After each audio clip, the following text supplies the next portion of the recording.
приграничных районах России находится более 400 тысяч вынужденных переселенцев с Украины. С каждым днем их становится все больше.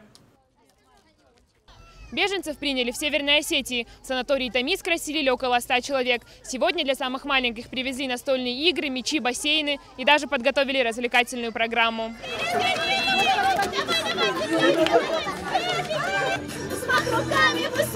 Пожалуй, тяжелее всего переезд дался детям, которые пережили бомбежки и минометные обстрелы. Уже скоро они смогут купаться в бассейнах, играть в теннис и заниматься спортом. Эту возможность предоставили сотрудники Министерства по делам молодежи, физической культуры и спорта. Цель нашей поездки сюда и приезда заключается, наверное, в той помощи именно детской, да, чтобы поднять им настроение какими-то шоу-программами, там, клоунскими, да, там, моментами развлечений.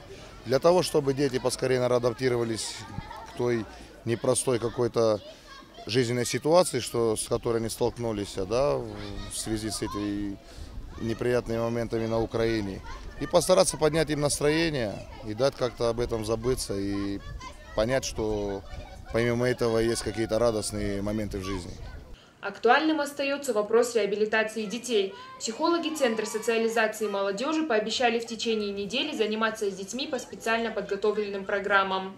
У нас сейчас была возможность пообщаться с родителями пострадавших деток.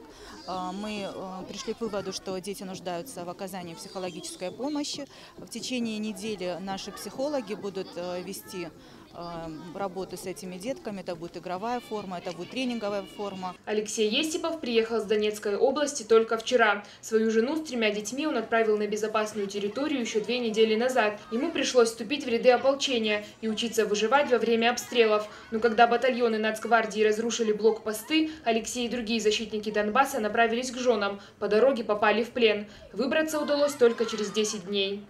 Мы прибыли к женам, к семьям, к детям. Это очень радует. Благодарю всех, кто помог.